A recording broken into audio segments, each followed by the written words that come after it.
Don't look now, but Jonathan Quick got a shutout. And the Kings won 4-0. Really 5-0. We'll get to that. What is even happening this game? I like to think it had a little something to do with the 90s flashback night that the Kings were having. The whole game was themed. It was so much fun. There was 90s trivia, which I killed at. Apparently, I know a lot about the 90s. That was my childhood. God, I feel old. There was so much 90s music, and every time you heard a song, it was such an amazing flashback. Like, oh my gosh, yeah, I remember that. Like, we did the Macarena. It was so cool. And there were photos of the LA Kings in the 90s when they were also children about my age, maybe a little bit younger, some of them. Tyler Toffoli, my God. He still looks like a child. So much fun. The Kings were clearly having a flashback to like 2014 when they were good and knew how to score goals and have defense. It was awesome. Can we play like this all the time? Seriously, please, Kings, can we play like this all the time? Part of it is so frustrating to know that they can put together a team that is so solid and they don't. But for now, I'll just take the win. Edmonton really has a hard time in our building. Their goals against is like 4.9 in the last 5 years, I think it is. So they traditionally don't care for Staples Center, and tonight was no exception. First goal came about 3 minutes in. That was Kyle Clifford, who is my Trevor Lewis, because Trevor Lewis is injured and on long-term injured reserve now because Hagelin is back and it's a cap issue. Not the point. Hagelin's back. That's great. And he was on the ice, not specifically like credited for part of this play, but it was Kyle Clifford from a pass from Drew Doughty, and you're going to hear a pass from Drew Doughty a couple of times when it comes to some fantastic wrist shots that got past their backup goalie. Now, truthfully, Edmonton, I don't blame you. I'd play my backup goalie against the LA Kings, too. They have not been stellar as of late. And the first 3 minutes, actually, it was, Tyler Toffoli doing that thing where he can't score to save his life, and I kind of figured that's exactly how this game was going to go. But then about 6 minutes after Clifford scored, Toffoli actually did put a puck in the back of the net. And it wasn't recalled. There was no offside challenge. That came later. And there was no goaltender interference. Tyler Toffoli just actually scored a goal. Yay! So he got this one from Doughty. Pass to him. Wrister into the back of the net. Kings are up 2-0. What? And then like 4 minutes later, Jeff Carter gets on the board. And he makes it look so simple. Like, Jeff, why don't you do that all the time? That's beautiful. You have that shot in your rep. Oh, that's right. You do. Okay, cool. Awesome. So 3-0. And at this point, I actually feel a little bad because they pulled their goalie after giving up 3 goals on 8 shots. And I get it. But there's like 6 minutes left in the first period. Let the dude play at the first period. It's tough enough to be a goalie. You guys weren't coming back from that. So let's give him at least the first period and give him that much dignity, and then they come out in the second, but they didn't. So poor guy goes to the bench. Cam Talbot comes in as relief, and he was much more solid, unfortunately, because the second period there were no goals. So boring compared to the first period. So many goals and then no goals. Oprah, and then who's not Oprah? I don't know. So no goals in the second. There were a couple of power plays, a couple of penalty kills. Kings did pretty good on both. But nothing really special in the second period. There was a power play with 1 minute and like 13 seconds left in the second, and so we thought there was going to be a McFlurry minute goal. That would have been really exciting, but no.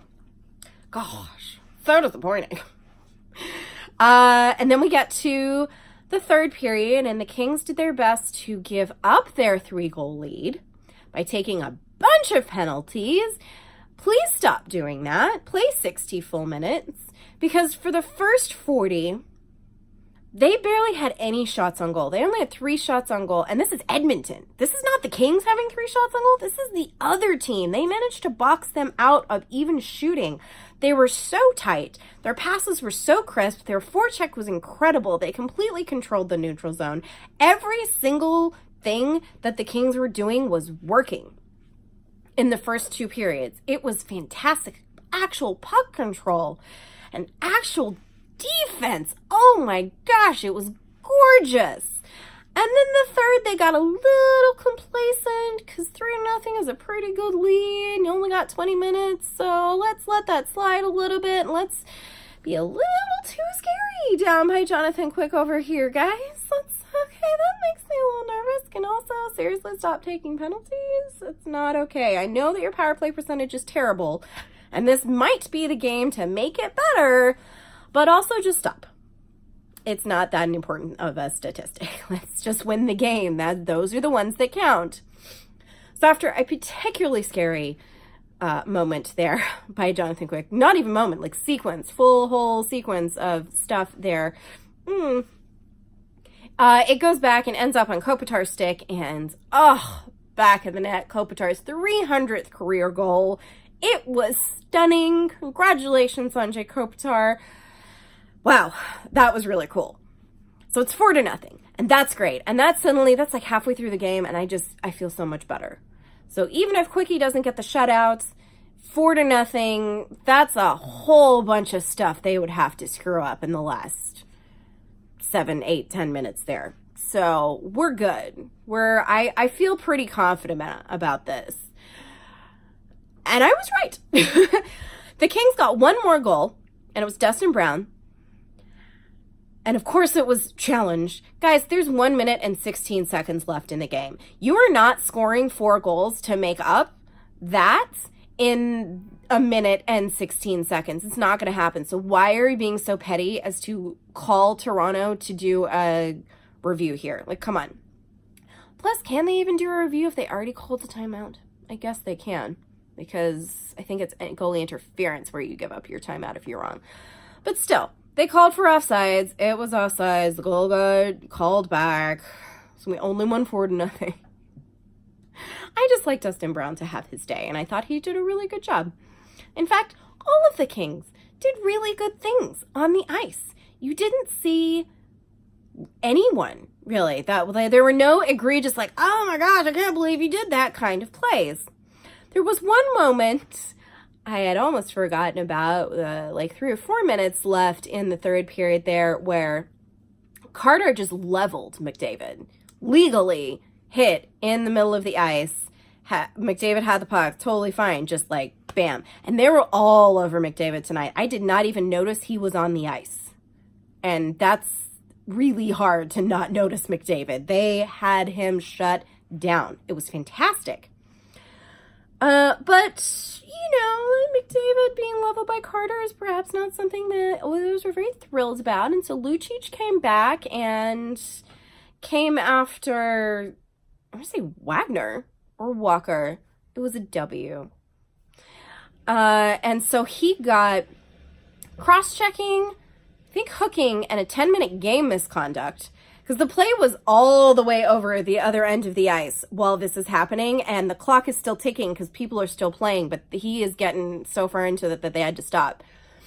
So he's picking on that. So it ends up being he gets the misconduct because he's such a tool. I didn't like him when he played for Boston. I liked him fine when he played for us. I kind of hoped it was a redemption thing, and then he chose the Oilers over us, and I have never forgiven him, and that's just not cool. I get, yes, sticking up for your teammate, but the way he did it, I did not care for. So he gets the extra, and then like 30 seconds into that, because our player also got just the cross-checking or hooking, or there were a lot of penalties. So he got 2 in a game misconduct, we got 1, so we had a power play. 30 seconds into the power play, Toffoli and Nurse both did a thing to each other, and that wasn't roughing. And so they go into the box. So it's getting really crowded in there because someone has to sit in for Lucic as well. So there's a lot going on in the penalty box. 3 in Edmonton, 2 over there for the Kings. And then Brown scores but doesn't score, and then the game's over, and Jonathan Quick gets his 51st shutout of his career. And he was the second fastest, I want to say, American-born goalie to do that. And he gets his 300th win of his career. Maybe that's what he was the second fastest at. So congratulations, Jonathan Quick. He did a fantastic job. Please do that all the time from now on. Much more, many more games like this, please. That was amazing. Okay, go. Using things like negative